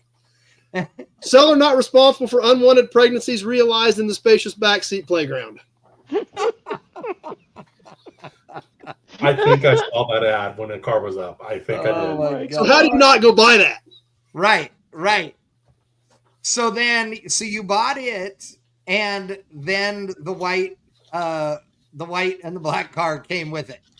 Well, I ended up working a deal on all of them. He had them all three posted at the same time, but he had the black car and the white car priced extremely high because he didn't want to deal with demo guys. Oh, I got you. So he was trying to price them out of the market so only serious people would contact. Exactly. So then when him and I got to talking, I bought the K car limo over the phone because I didn't care. It wasn't that expensive, and it was hilarious. Right. And it's a K car limo. Yeah, I mean, come on. Who can say they have that? Yeah. Who would want to say they have that? But hey, fair point. Anyway.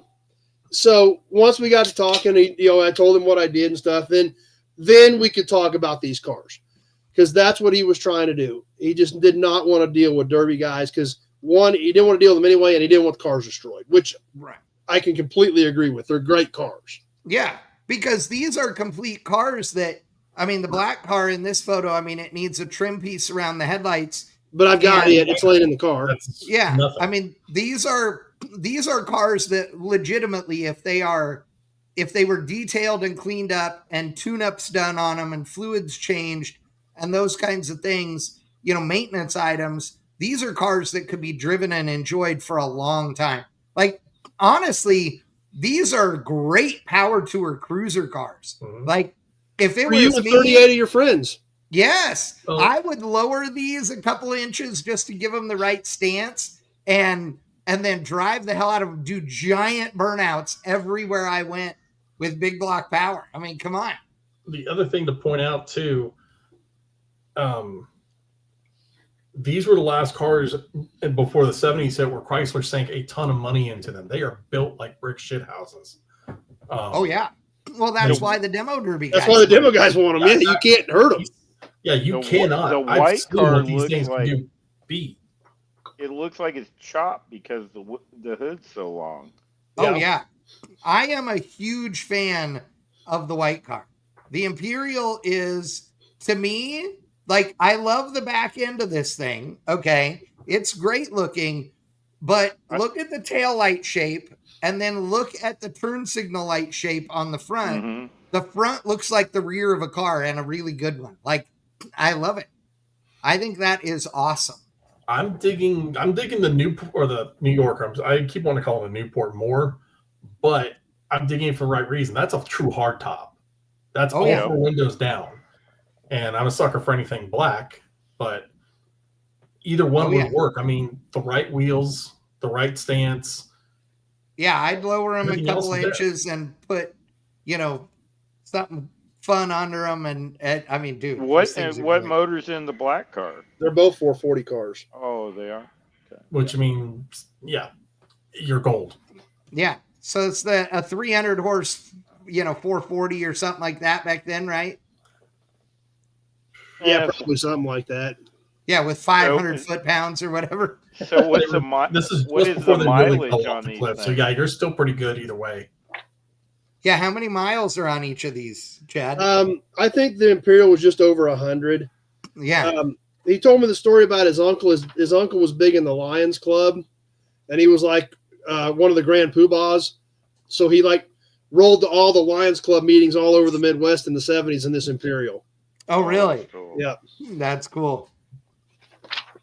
Okay, so I'm not a Mopar guy, as McTaggart can attest to, but those things are cool. Me 73 too. Imperial shows 215 horsepower. Wow. Yeah, that should still be nearly 400 foot-pounds, and it's not like a 440. Yeah, exactly. So here is the all of the sales literature and everything that Chad got at that other estate sale or auction or whatever. Oh, that was from the collector. Yeah. Look at all the gray boxes. That's all organized. This guy organized all this stuff. And has an inventory list for it. Wow. Really? So you know what's in each box just from the inventory list. I got to get it all from him, but yeah, there's that's the 39 Ford Salesman album. Oh my God. And it's It original. looks good there. You ought to see what's inside of it. It's original. I can only imagine from the cover. Like this That is is the original, cool. not a reproduction. Wow. That is awesome. Yeah. I'm so impressed. So impressed. I'm glad that somebody actually had the wherewithal to save all that stuff. Right? Yeah, that's Look at that. That's a life hobby, is what you're looking at there. Yep. So here's the other thing I look at this, Chad. Like, I know this is going to sound funny, but, and you can't do this legally because it's all copyrighted stuff, but like, if you were to scan that page and then blow those up and people would buy that to hang on the wall, like, you know, as something big. Like if you're a Ford truck guy, like having that hanging on the wall as a big, Would like make a litho out of it or something? yeah, Or like would be Yeah. amazing. I mean, you could see that on somebody's wall anywhere. Yeah, See, that's Addie's truck. yeah, exactly. That's Addie's. That's the cab over that Addie's got. Yeah. Yeah, Chad's daughter Addie is as ate up with this as he is, and grew up there at the yard. Obviously, she's in college now, and but she has that cab over truck sitting in one of the shops. That is so cool, dude. Oh, I love this. Oh, That is so cool. Like I said, if I was a Ford guy, I would blow those up and hang them on the wall. the zapper. Ooh. Look at that. Dude, It, all embossed and everything. like 1941 Cadillac right there. Wow.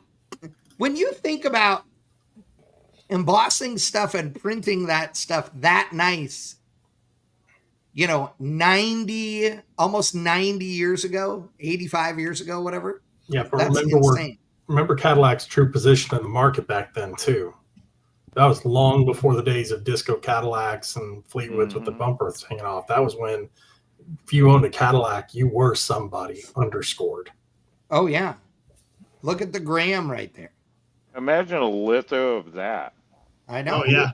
Yeah, or that. Oh, I mean, we're pushing more modern, but that's artwork, photography, and curves and shit you don't see anymore. Right. And if you look, that's a very early Cobra brochure. Yep. Because it uses the kind of football shaped badge. Oh, Yep. yeah. Skinny tire, small grill. Yep. Yeah. Yep. or the Because there was 3 different badges on those cars. Right. Mm-hmm. Damn, that's cool. Way cool stuff, dude. And the later ones didn't have that bumperette on them. Nope. Wow. What neat stuff. Man, score. Yeah, exactly. I love that. But I like your absolutely idea love that. of using that as a sales tool for the cars. That's a cool idea, Chad. Well, the thing about YouTube is obviously, as far as analytics are concerned, they want you to have quality content that keep people watching. That's how you grow. Mm-hmm. And, obviously I started doing this. The guy that taught me this stuff 5 or 6 years ago, he taught it to me just strictly as a marketing tool. But now I'm realizing what it's, altogether capable of. And, the better content, the more people are going to follow you. And then that all rolls back to selling more parts and more cars, Right. Yep. So That's I thought, cool. well, when I did the video with that Kingswood wagon and that salesman's album, that video did really well. And people like Reynolds loved it. Yeah. Well, a lot of people that are not necessarily in the market to buy that stuff are going to watch that video too. Yeah, because there's more interest to it, more content, more meat to it, is the way I see it. It's it's the knowledge that people are craving out there. Your experience with dealing with it, that they're actually getting to learn about this stuff, as opposed to this is a part I got for sale. Right, exactly. Mm-hmm. And for a long time, there was that wall put ups like, this is my stuff. Don't go near my stuff. It's just behind the fence. You don't even know about it. You don't need to ask about it. Now with YouTube, there's that kind of openness where you can go, look, this is still my stuff, but I'll show you what it's about. Mm-hmm. And that's enough, to inspire younger people, even just trying, looking and doing it, regardless of what it is, whether they want to build a project car, they're just interested in the artwork from back in the day.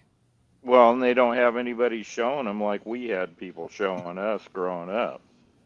So they have to get their influence or the basic knowledge of the parts and the cars and stuff that were out there before, because stuff nowadays, yeah, it's cool, but it's kind of boring. It all looks the same. Well, they also got to get it to a point where they're not seeing the usual suspects too. Mm-hmm. Nothing against Chad, but everybody knows what a 69 Camaro is. Everybody knows what a Ford Mustang is. Yep. You show somebody, say that black New Yorker, whatever, the black car, that might trigger something, whether it's the whole mafia kick or this is just a big car that's something you haven't seen because they don't exist on the road anymore. The white car, I've never even seen one of those before. Dude, I almost bought one of those. I didn't get this gray hair from nothing. I had never seen one of those Imperials like that either, Crosby, and I love that thing. Yeah. The nose of that car is rad. That is cool. So it's just, and you think about, they didn't make a ton of those anyway. I'll grab my book here real quick, because they just didn't make a lot of them. And then think of how many of those did get derbied. Yeah. Yeah, because that's right about the time that Chrysler's financials really hit the can too. Mm-hmm. Yeah, in '73 they made 2,500 hardtops and 14,000 four-door hardtops. So 2,500 two-doors, 14,000 four-doors. So they made, just under 17,000 cars with that nose. Yeah. Mm-hmm. And you figure one, basic attrition anyway, and then you figure those cars were, the premier derby car in the 80s, and how many of them really are left. Yeah. And you know that half of those cars got wrecked and or derbied just from regular use, at least half, maybe 3/4 of them, right? Well, and the reason why there were so few of them, that's right in the gas crunch. Yeah, absolutely. Yep. And then you look at the other thing is those are engine donors.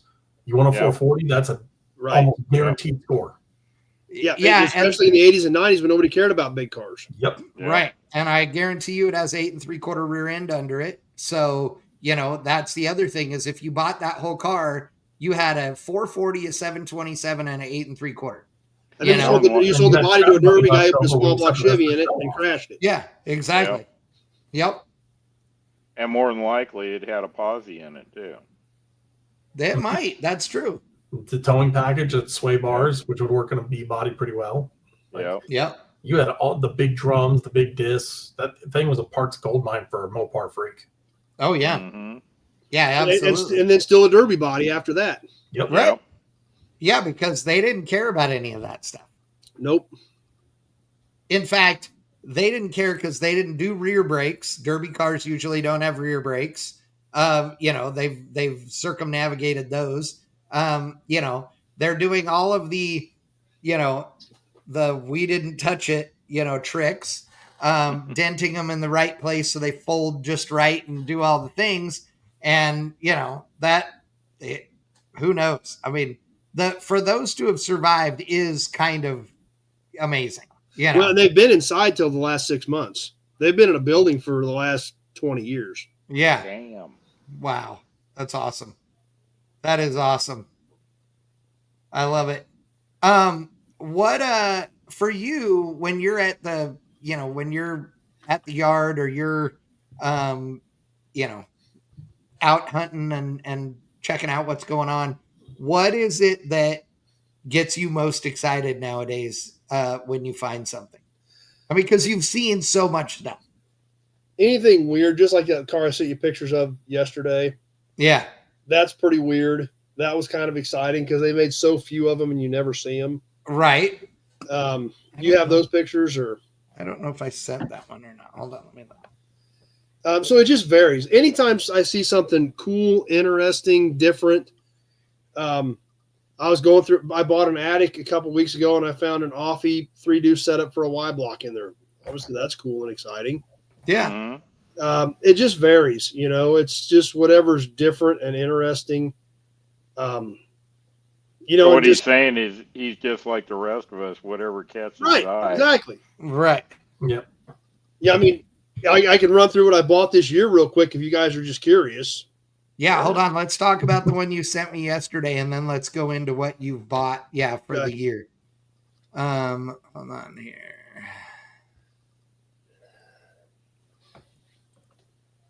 Sorry, Scott. Every viewer I have wants to buy the Heather Thomas poster. Yeah. Yeah. In fact, I had to put a couple extra screws in the frame before the gathering last weekend so she didn't walk off. That's awesome. That's awesome. Continental. Okay. Connie Mark II. Yep. Not a Lincoln Continental, a Continental. That's correct. It is not a Lincoln. It says Lincoln nowhere on it. Yeah, it's before Lincoln existed. Well, before Lincoln did the Continental. Yeah. It's when they tried to make Continental a division, something like what Chrysler did with Imperial. Exactly. Yeah. It lasts a hell of a lot less. But those cars are stunning. That has car just came out of that tree too. row. Wow. And with the valve covers and stuff that are on that motor are just, that thing is cool. I had to closely guard those valve covers a couple weeks ago. Then Really? Dennis and Alex were out here. Yeah. And Dennis is like, I got to have that motor. I got to have it. It's like, dude, I'll hang those valve covers on my wall. Yeah. Exactly. That's awesome. I went and picked up one for John, actually from, what's his name that owns a Hot Rod Ranch up there in Lompoc. Oh, yeah. And picked it up. And you could buff the car, put wheels and tires on it, get it running and drive it. That's how nice it was. Oh, wow. It was all white. Ooh, look at that. That's cool. McTaggart put this in. This is what you could do with that New Yorker before you took it on Power Tour. I'd lower it more, but that's cool. And that's the whole thing with that whole inspiration. Yeah. And 20, 30 years ago, nobody would have bothered. Right. I don't like skirts. That car looks good with the skirts on. Yep. Yeah, me neither. I'm with you. If it's not, I'm good with like a DeVille with skirts. Otherwise, I'm not a skirts guy. But this car fits that too. Yeah. So with that chrome and everything on the bottom of it. Oh yeah, that works. All right, so Chad, go over the list of what you've bought this year. How many are on the list? Oh, not a ton. I haven't bought a ton yet. I mean, you're talking about just since January. Yeah, I can go through 2025 here pretty quick. Yeah, okay. 55 Ford F600 mobile fuel truck. Oh, I remember that. I've seen that. 63 F100 pickup. 57 Fairlane convertible. 72 Impala four-door hardtop. 66 F250, 69 C30. The K-Car limo. 66 El Camino. 68 Impala two-door hardtop, 70 Caprice four-door hardtop, the Imperial, 60 Parkwood wagon, a Divco. Ooh, a Divco. Yeah, but it's destroyed. Chad's drawing. I've always wanted a Divco. 47 Buick Super. I don't think you can say that in public. That's true. 46 DeSoto Coupe. Ooh. 55 Buick two-door hardtop, the Continental Mark II, an 80 Z28, 57 Lincoln Capri two-door hardtop. And what I haven't picked up yet that I bought this year, where's that list at? At least I'm not alone in owning things I've never gotten. Well, now I don't. I only have. There's only one of those in existence now. But for a while, there were several of those. Yeah. And a 41 Chevy Coupe and 256 Lincoln two-door hardtops. Dude. I'd Did like you get to the say I was 56 never Lincolns guilty. from that family auction Yeah, that same was a auction. couple weeks ago? Yeah. And a 65 F100. I forgot. I got to go pick that up too. That's what I bought this year. I've got more than that I need to pick up. Right. But that's what, because there's 341 to 46 Chevy and GMC trucks. I bought those in 2010. So I probably ought to get on Wait, that. my friend. Wait a second. Okay, I don't feel bad now. Don't feel bad. I don't You've think owned any of these us for can feel bad 15 now. years and they're still sitting wherever it is that they're still sitting. You sure they're still there? Yeah, the dude stopped by yesterday, actually. He came, stopped by the shop. Hey, what's up? I was like, hey, we probably ought to get that stuff out. Yeah, call me one of these days. We'll go get it out. That is hilarious. That's good deals and trust. I love that. And the stupid part about it, they're like, well, by the way, the crow flies, they're only like 8 miles from the yard. 10 or 11 driving regular roads. That's why you exactly. Yeah, exactly. Because it's too easy. So it's like, man, I'll get them tomorrow. 10 years. And I've known the guy forever, and it's not a big deal. It's like whatever. Right, exactly. He got his money. He don't care. Yeah. Oh, yeah. He doesn't care at all. Yeah, I paid for him, so. Yeah. That is hilarious. They haven't gotten worth any less. Right? Probably worth more. Yeah, that's true. Yeah. That is absolutely true. God, that's hilarious. That is hilarious. Well, I like your style, Chad. Yeah, right? Well, so I'm going to put your phone number up on the page so that anybody that wants stuff can get a hold of you. So you've been doing this for how long, and when did you start the YouTube channel? I've been doing this my whole life. Dad had a couple hundred Buicks and Pontiacs that he did as a weekend gig. Right. So I've never not been around it. The facility that I own now, I started moving in at the end of 2010. We closed on it in 2011. And that's obviously when I dove in head first. And I still had retail parts stores at that point too. I sold the first parts store in 2016. I sold the last parts store in 2018. And now I'm just doing strictly this and then starting to buy real estate. We've been buying some real estate too. Right. But so yeah, basically the last 15 years fairly hard and heavy. Right. Or the last 7 years hard and heavy because I was still running the parts stores while doing this, from basically 11 to 18. Yeah. When we met, you still had the parts stores. Yeah. Because we met on Rocky Mountain Race Week. So, so here is, if you are looking for stuff, Chad's phone number is on the bottom of the screen, along with instructions. No text, no emails, no messenger, no smoke signal, calls only. And leave a message. Leave a message. Here's the deal. If you can't make a phone call and leave a message, nobody wants to do business with you anyway. So go away. Well, and do you guys understand the phone call thing though? What? Okay. Yeah. Explain. Because I get texts all the time. Y'all got any Chevy trucks? Yeah. Well, there's 200 of them. Yes. How do you answer that? Hey, what do you want for the green Ford? Right. What green It Ford? takes 10 text messages A little more to specific. do what you can do in a 30-second phone call. And the other thing about it is, do you realize that 90% of the phone calls I get, I have to ask the person more questions than they're asking me? Yes. Right? Yeah.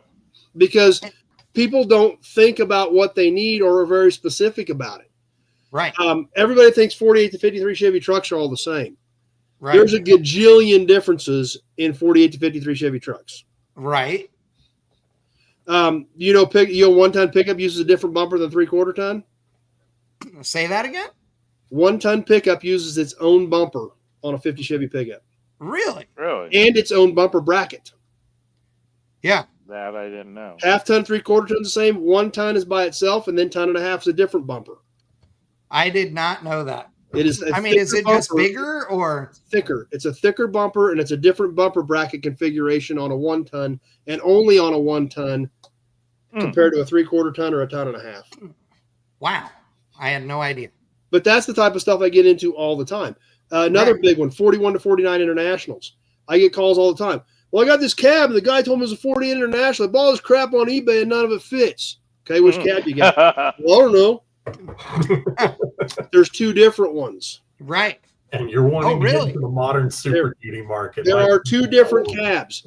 1 to 5 is a cab. 6 on up is a cab. They're all 41 to 49 internationals. I think the cluster and the glove box door will interchange. That's it. Yep. I'll tell you everything else is different. I'll tell you right now, the windshield frame won't. However, that windshield frame will fit 41 to 49 1 through 5 panel truck. Really? As well as 37 to 40D. See, that's the stuff. That's why you're calling him, folks. That's why you're calling him. So if you need a windshield frame for a 49 or 48 KB1 panel truck, right, you've got to have a 6 on up windshield or a 37 to 40D windshield. A 1 to 5 pickup windshield frame is different. Yeah. You got some problems you need to work out with yourself. Yeah. That's why I told you. Well, Chad, put up the picture of the cord when I got it. I sent it to you. Did you send it to me? Yeah. Okay. Hold on. So, but that's why you got to call me, because half the time the guys that call me don't even know what they need. Right. Yeah. Well, I got customers like that all day long. Don't feel bad. But you know what the biggest reason why people can't find parts for their project vehicles? How's that? They don't know how to look for them. Oh yeah. Because they don't know what they need. They haven't done any research. A huge thing is find out what interchanges with it. So when you call me and say, I need this part and it will fit this, or this, that completely opens up your opportunities. Yeah. Going to the parts store, we know what to use to get what we need for whatever small block or big block or LF we want. So yeah, but most people cannot. Okay, so this was the cord when Crosby got it. This is a good picture. Actually makes it look better than it is. That's before I cut the floor out of it and the doors actually fit again. Yeah, and the front fenders, when I say that they had patches, like, so somebody cut out squares and or rectangles and then patched the fenders, and they literally bent the sheet metal like by hand, and then it looked like it was stick welded in place for some of it, and then if you look at the back there were just section, a bunch of other holes. That part that flips up to hide the convertible top, they arc welded it to the body. Oh yes, that's right. Oh, it was. Oh, it was. I'm horrible. gonna send you a picture of the deck lid, Chad. Oh yes, here's what this car, was being turned into. But yeah, so here's the deck lid of the car. Nice. And the coolest thing about Accord was first car front wheel drive, first car with hidden headlights, and the first car with a hidden gas inlet. Yeah. And they welded the freaking gas inlet closed. I'm just happy they didn't weld the front hood or headlight doors closed. This is not the worst part. That is what is unreal. Like, this thing was, absolutely unbelievable how just bad this car was. Those are the pieces I cut out of the front fenders. Oh, you just sent them? Yeah. Hold on.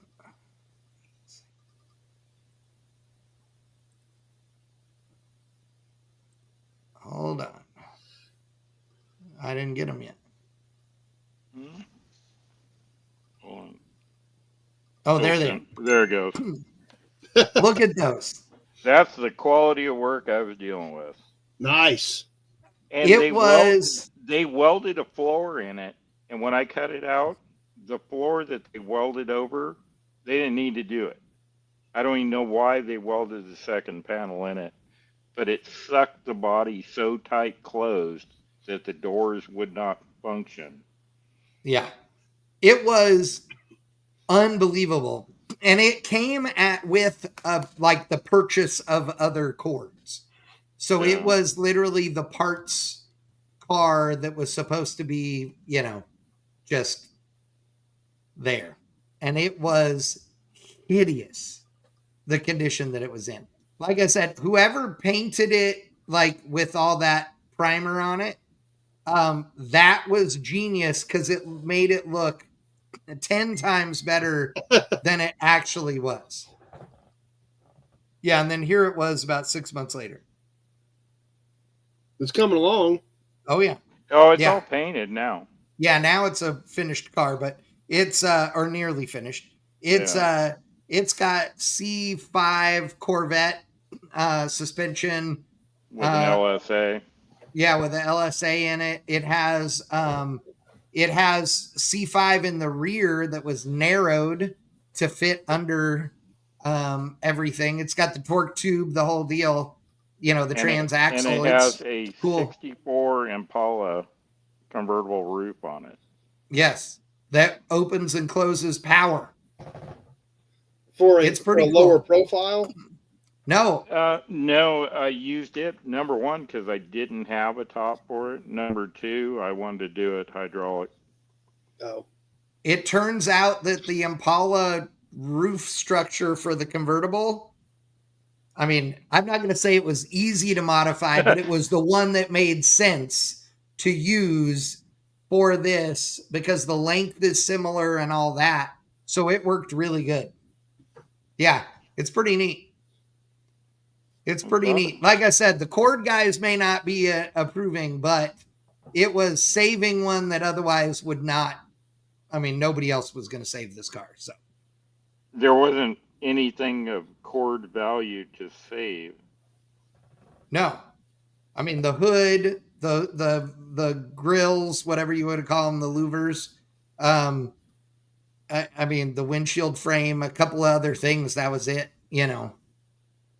There was hardly any cord left in this cord. Well, Chad, we appreciate you joining us tonight. For sure. That was awesome to have you on the show. It's always good to catch up as usual. If you're looking for parts and you need for any American classics, muscle cars, street machines, trucks, whatever you got, if you need anything from the 20s to the 90s, Chad's got it. So call him at 620-786-4428 and between 8 and 8 Central Time. And he will get you set up. Otherwise, if you call and leave a message, he'll get back with you. As you have heard, the number of parts that he can provide you with is insane. I have been through the yard, I don't know, 3 or 4 or 5 times now. I've bought multiple things from Chad and know lots of people that have. And I can tell you that what he's got is every bit what he says it is. If you're looking for stuff, he'll send you pictures, but the parts are good parts. If he says they're good, they're good. In fact, he's a little bit harder judge than some folks. The Studebaker hood I got from you last time, you were like, it's okay. And it's a really straight, nice hood with just a little rust in the lip. So yeah. So anyway, if you need stuff, definitely hit him up. He'll get you all squared away. And dude, you're welcome on the show anytime. Oh, absolutely. Anytime you always want me back, I'll do it. I don't care. Yeah. Cool. You haven't been here since we got the plane, have you? Do what? You haven't been here since we got the plane, have you? No, you got a plane? Well, yeah, of course. Everybody needs a plane, right? Yeah, you have what are you getting all Cletus on us? You got your own private jet? No. I got a junk plane that I'm going to put out on the highway. No. Oh, shit. What is it? I'll send you pictures. Send me a picture real quick. We'll end the show with the plane. Yeah, it's epic. I love airplanes anyway. So I got a plane. Jesus Christ. Why not? I know. What's a better sign to put on the highway than an airplane? I have a plane. Remember, I've told everybody I own a 1955 Series 1 Chevrolet school bus, not because I needed it, not because it was some incredibly spectacular deal. I mean, it was a good deal, but I own it because I had a trailer big enough to haul it. You know, earlier when I was showing the school bus, you're like, oh, I don't have a trailer that big. I don't have any way to haul it. That's smart. Don't buy a big giant trailer. Do not. It will buy. I wouldn't put that on a resume if I were you, Chad. Right? Who's he sending a resume to? Yeah. Good point. I was giving him credit, McTaggart. Don't take that away from him. I'm still fulfilling the a-hole role here. Just to point out. I love it too because not only does McTaggart have his great rock and roll hair, which multiple people have commented on tonight, but also wearing his anti-social media influencer shirt, which is always great. Okay. Ooh. Dude. What is it, Tri-Motor or something? Where did you get this? It's screen already. I'm trying. Hold on. This thing is amazing. It's been sitting out at the airport for several years. And finally, the airport told the guy, you got to move it. There's no other options. It's got to go. Yeah. Okay, so I can rule out a 727 or something like that. Oh, dude. And everybody that doesn't know, like, in Great Bend, Kansas has this incredible airport there. It's the site of the first NHRA Nationals. The U.S. Nationals was there. It's amazing. There's still a great drag strip there. They're getting ready to reopen. But it has this really cool airport. Put up the picture of the damn plane. I got it. It's loaded. Here, hold on. Here, you ready? Are you ready? How about now? Are you ready now? Are you ready now? Here you go. Dude. Oh. Ready? It had a rough landing, but it's fine. No, the wind caught it and swung it into the fence and damaged the tail. I got the wings out there too. We just couldn't haul it with the wings. Dude. Oh, that'll buff out. Dude, I want that. Wouldn't that be awesome hanging from the roof of a shop? Like, I want that. It's got like a 48-foot wingspan. So you better have a really big building. I'm just my building's 40 by 100. If I angled it just right, it'd fit in there. What manufacturer is that, Chad? How long is it? Well, just look at the next batch of pictures I sent you. You'll see how we moved it. You sent more? Okay, hold on. It's a 59 Beach 18 Twin Beach. Okay. Oh, okay. Oh, dude, it's not that big. I can hang this in the shop. I mean, it may not be smart to do it, but I could do it. I mean, let's face it. It would be the first non-smart thing we did. Correct. Hauling it wasn't the smartest thing we did either, but but you can see who was hauling it. So hold on. Yeah, all I can say is don't lend Chad a trailer. Yeah. Okay, hold on. So I'm trying. Okay, here we go.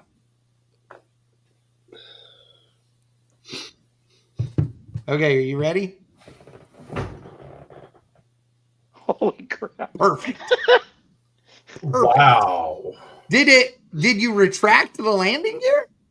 No, we just sucked it up so it cleared. Dude, that's awesome. We didn't get it all the way up, just partially. Oh, I see. It's barely hanging down over here. We ratchet strapped it up. Dude. I think you could go to jail in California for moving it that way. I think it's Go to perfect. jail in California for even thinking about doing this. This is perfect. But look who was hauling it. I know, Doug Ray, exactly. Hey, that's this one. He's a Chevrolet dealership in town and a drag and drive racer with all of us. So yeah. So now listen, you guys. This one didn't have wings on it. The last one he moved for a guy, he took off down the highway with the wings on it. No way. On his rollback. Nuh-uh. Oh my God. The state trooper found absolutely zero humor in that. Oh, you think?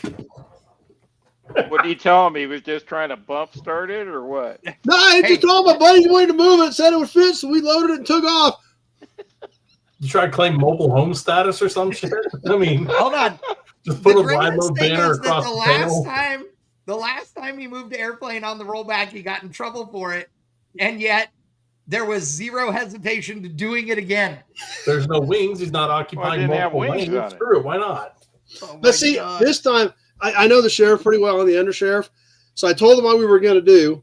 Yeah. And the undersheriff, and they're both great guys, is like, there ain't nothing else going on today. I'll meet you out there.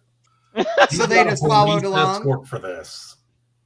Oh my God, that's so good. How many little kids ran out thinking some kind of messed up parade was going on? Right? How old is it? It's a 59. And what are you going to do with it?